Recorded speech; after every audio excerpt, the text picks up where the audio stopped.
Amongst the scholars of late Qing, he who could master profound knowledge about the politics and culture of East and West, yet withstood against Westernization, who could publish books to expound Confucianism in Chinese, English, and German, who could sway public opinions in numerous Western countries, whose cultural ambition enfolded the 4 seas and the 5 continents, was the one and only Ku Hung-ming. During the junior years of my secondary school education, my father, Mr. Soong Hsün-leng, once gave me a 4-page copy of the Preface of the Discourses and Sayings of Confucius by Ku Hung-ming, whereupon he inscribed a colophon on the last page.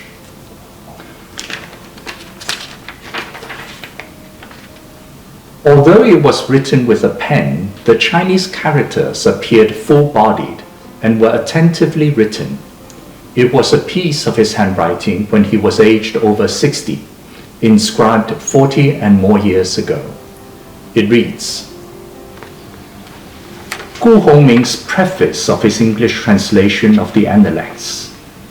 Ku Hung-ming, 字汤生, native of Tong'an County, Fujian Province, yet born in Penang, British Malaya.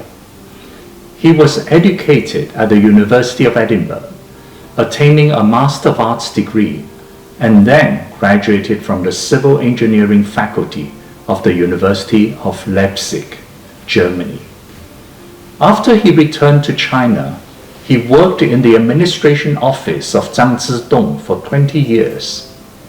He was not satisfied with the translations of the 4 books by James Legge. Hence, he proceeded to translate the Discourses and Sayings of Confucius, also known as the Analects, and the Conduct of Life, or the Universal Order of Confucius, also known as Doctrine of the Mean. For his spirit in expounding Chinese culture, the Qing court granted him the classical liberal arts degree of Jingsi. He was appointed president of Nanyang Mission College. After the founding of the Republic, he professed his loyalty to the Qing dynasty. He had relinquished his position in the civil service and only secured a professorship at the National Peking University. He wore a small Chinese cap with a red knot. He dressed in a loose Chinese robe with a ma gua Mandarin jacket and kept his queue. He was against the literary revolution propagated by Hu Si and others. At the end of the Qing dynasty and the early years of the Republic, the 3 great translators in China were all natives of Fujian Province: Nian Fu, 字 Chih-tung, Ling Su, 字 Qin-nan, and Gu. Ku Hung-ming was born in the 7th year of the Xianfeng reign, 1857, and passed away in the 17th year of the Republic, 1928. His hall include Li Chen, Yong Ren, Dong Xi Nan Bei Ren, Han-beng Du Yi Zhe, Han-beng Xia Si.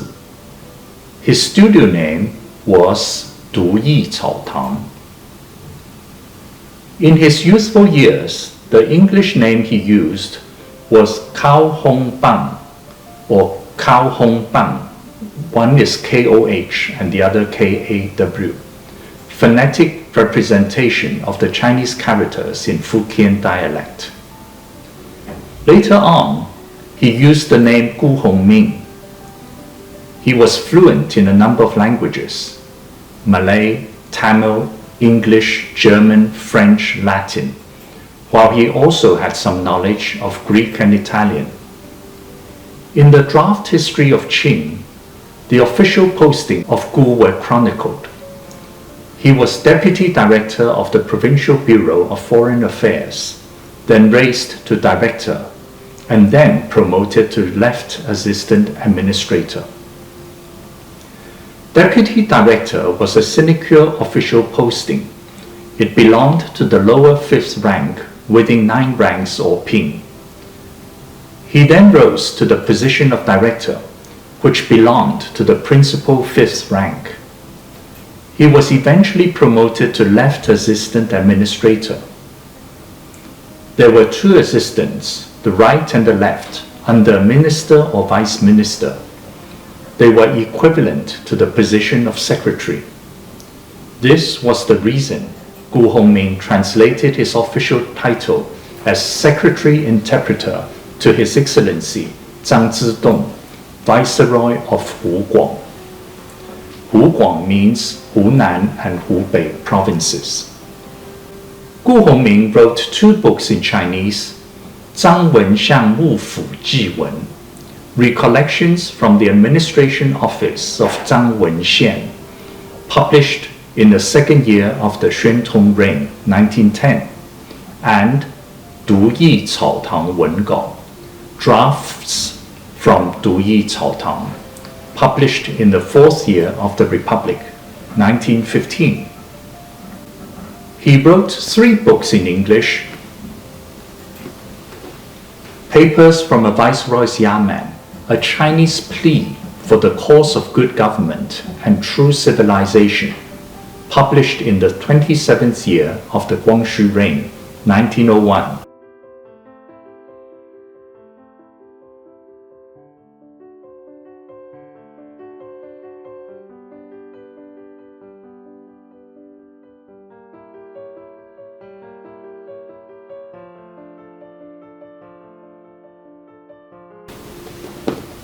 The Story of a Chinese Oxford Movement, published in the 2nd year of the Chih-tung reign, 1910.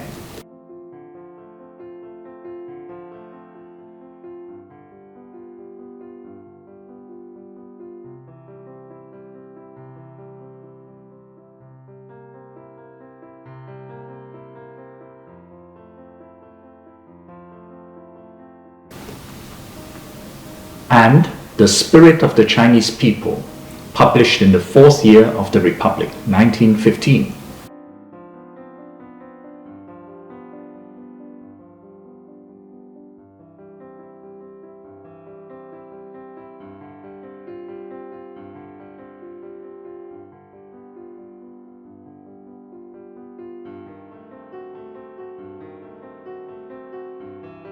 Although Ku Hung-ming was fluent in German, his works published in German were translations by distinguished scholars.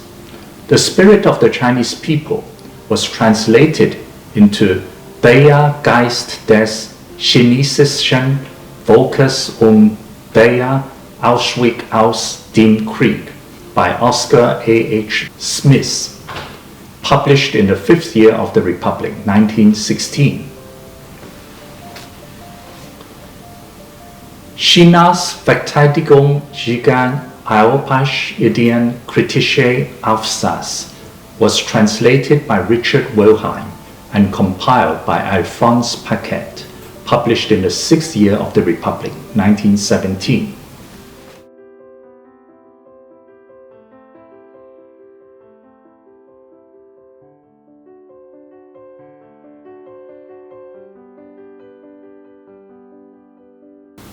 Vox Clemente, Betrachtungen über den Krieg und Andres, was translated by Heinrich Nelson, published in the 9th year of the Republic, 1920.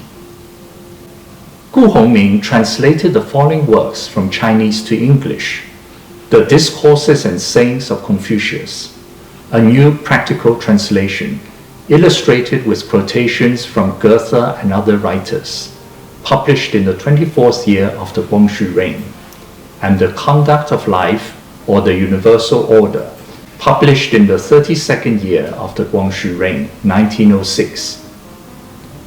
The first published work by Ku Hung-ming is The Discourses and Sayings of Confucius, printed in the 24th year of the Guangxu reign, 1898, by Shanghai's Kelly and Wash Limited. The second published work is Papers from a Viceroy's Yamen, printed between November and December in the 27th year of the Guangxu reign, 1901, by Shanghai Mercury Limited. In the studio of Prunus Old, there are two inscribed first editions of papers from a Viceroy's Yamen, printed in the 27th year of the Guangxu reign, 1901, and an inscribed second edition printed in the 12th year of the Republic, 1923, by North China Standard. One of the inscribed first editions of papers from a Viceroy's Yamen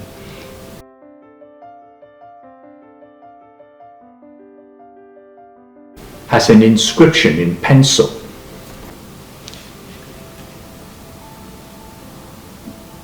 With the author's compliments. One suspects this is an inscription from the 27th year of the Guangxu reign. There are 9 chapters in papers from a Viceroy's Yamen.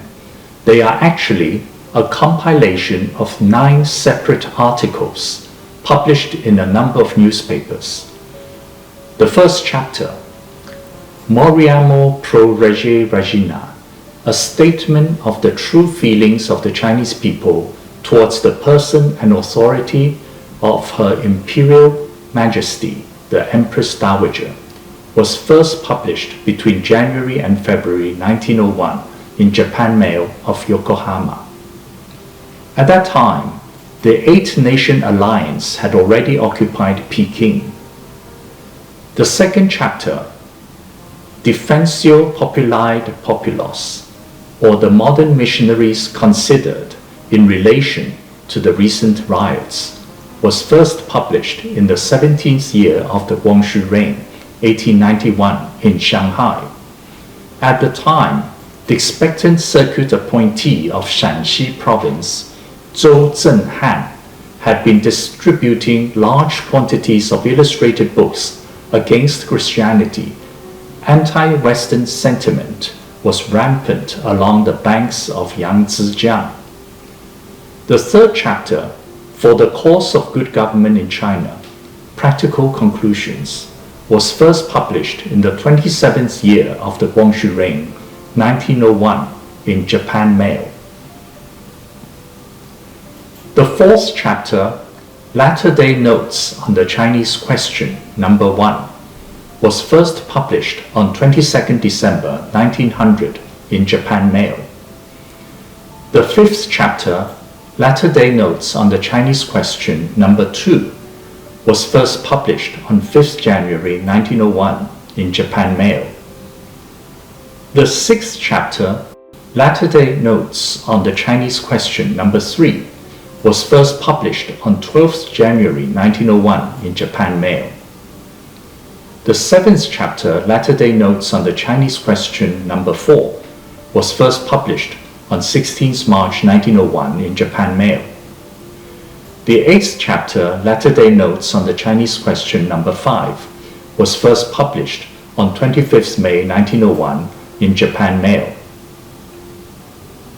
The ninth chapter, Civilization and Anarchy, or the Moral Problem of the Far Eastern Question, was first published in papers from a Viceroy's Yamen and was reprinted 21 years later in the 1922 edition of The Spirit of the Chinese People. Ku Hung-ming was evidently deeply attached and pleased with this article.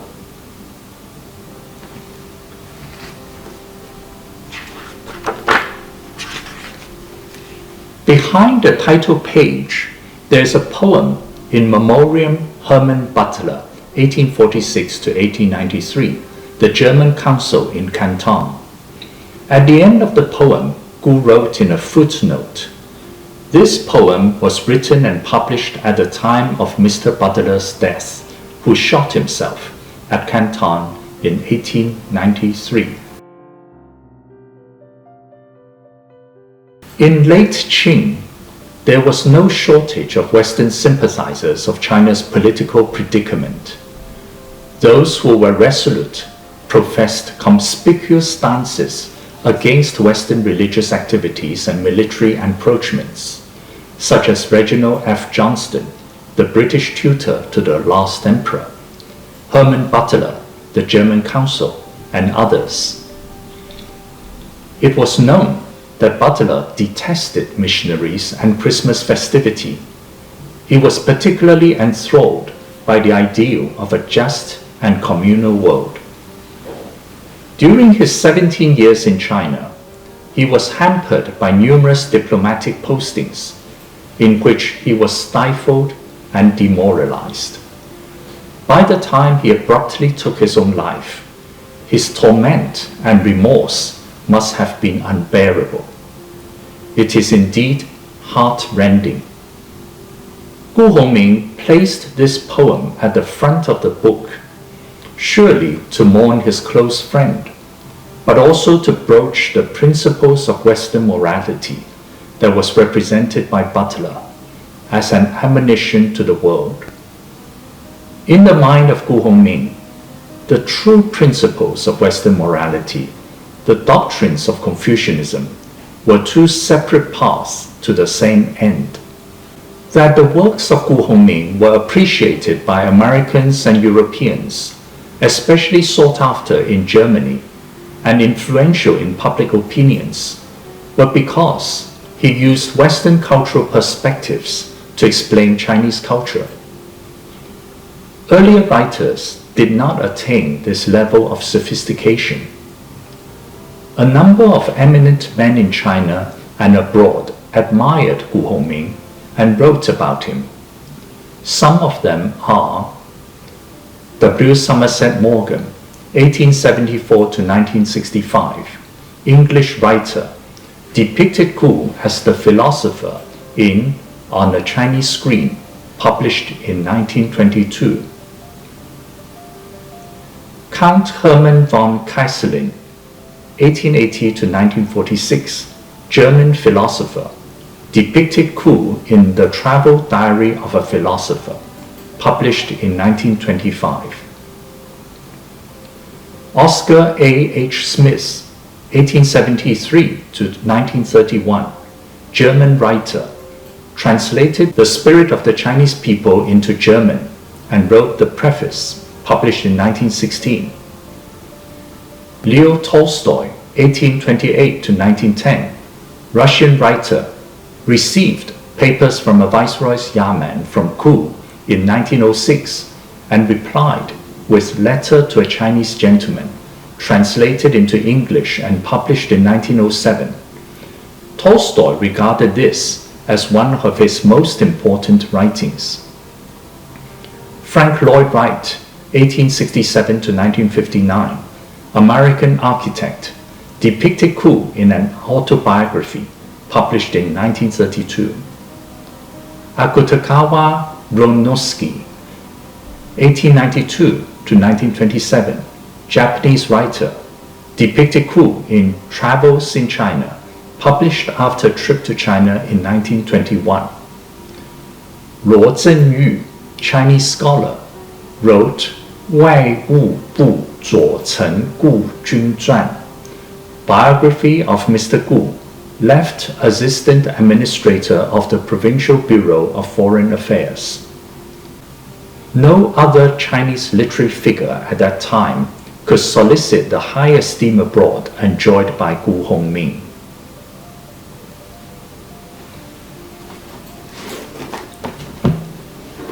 There is another copy of the first edition of Papers from a Viceroy's Yamen in the studio of Prunus Ode.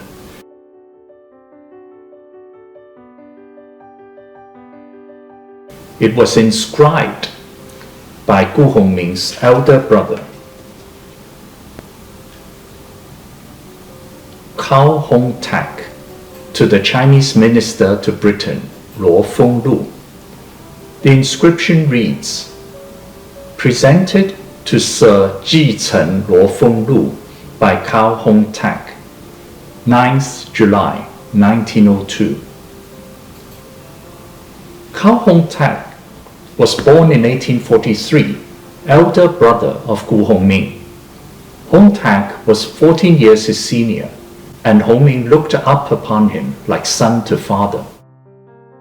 The English name Cao Hong-tak was phonetic representation of the Chinese characters in the Fukien dialect. He was proficient in English, but could only command spoken Chinese. He was born in Georgetown of Penang, British Malaya.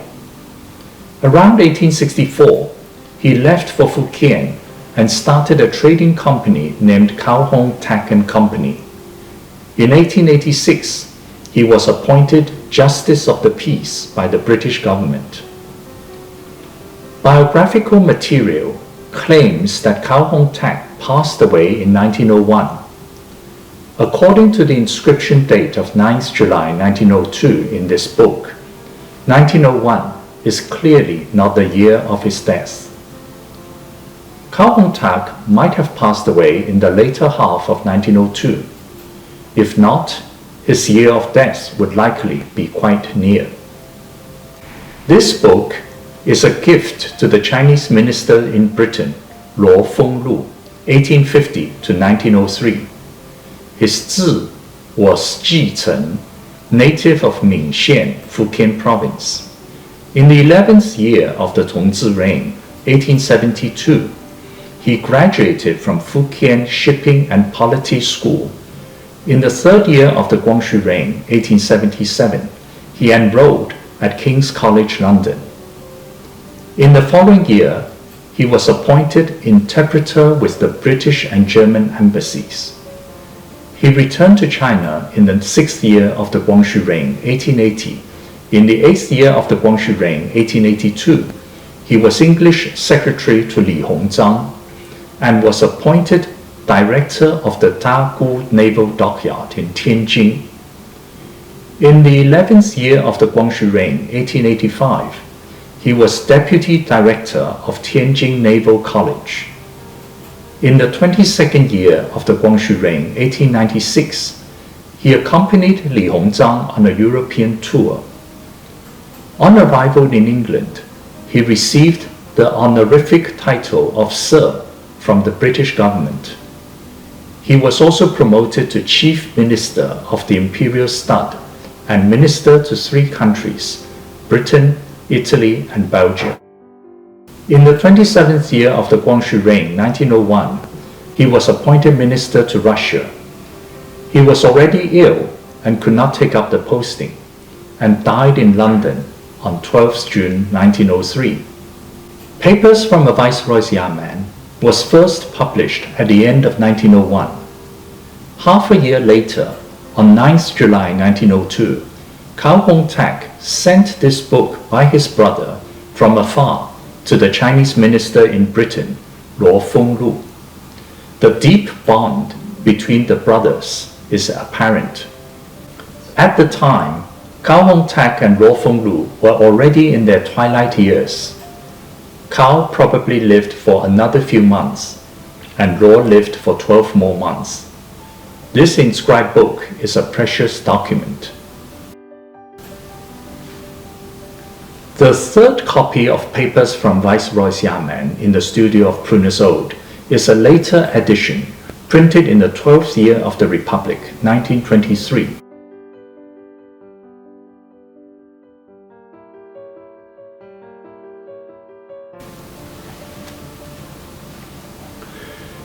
There is an ink inscription by Ku Hung-ming. It reads, Mrs. Richards, with the kindest regards, Ku Hung-ming, Peking, 17th August 1923.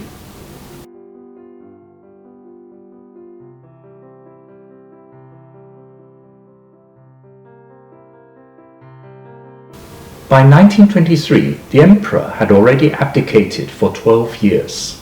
Ku himself was 67 years old and living in Peking. This English inscription is a testimony of Ku's handwriting in his old age. Ku adopted the identity of Yiming, loyalist, after the fall of the Qing dynasty, leading to personal deprivation and poverty. Although his fame was far and wide, it could not help his livelihood. In his desperation, he voyaged eastward to Japan in the following year to make a living by giving lectures. In the 16th year of the Republic, 1927, he returned to China and passed away in the 17th year of the Republic, 1928. Although Ku Hung-ming was proficient in the knowledge of the West, he returned to China to propagate the knowledge of Confucius. During late Qing, when the pursuit for change was prevalent, he could only be expected that Ku Hung-ming's career in the civil service did not go far. After the Republican Revolution, he swore his allegiance to Confucian orthodoxy and declined to join the civil service of the new government. When Westernization pervaded the whole country, he continued to play his lonely classical tune and was impoverished ever more. Ku Hung-ming was not one who talked about Confucianism in mere rhetoric. He bore the aspirations of Confucianism and rigorously implemented them through his personal conduct. People often speak about the obstinateness of Ku Hung-ming. Is it not true that Confucian teachings are by nature enduring doctrines? So why obstinateness? Furthermore, the foresight and topical relevance of Ku Hung-ming's thoughts are certainly even harder for the world to comprehend. Just by reading a portion of the 9th chapter, Civilization and Anarchy, in Papers from a Viceroy'sYamen, we can perhaps grasp a bigger picture of his world. Some parts say, in one word, we believe the true moral culture of modern liberalism, if not so strict, perhaps, is a much broader one than the medieval culture of Europe derived from the Christian Bible. The one appeals chiefly to the passions of hope and fear in man. The new moral culture, on the other hand, appeals to the whole intelligent powers of man's nature, to his reason, as well as to his feelings. The liberalism of the last century fought for right and justice. The false liberalism of today fights only for rights and trade privileges. The liberalism of the past battled for humanity.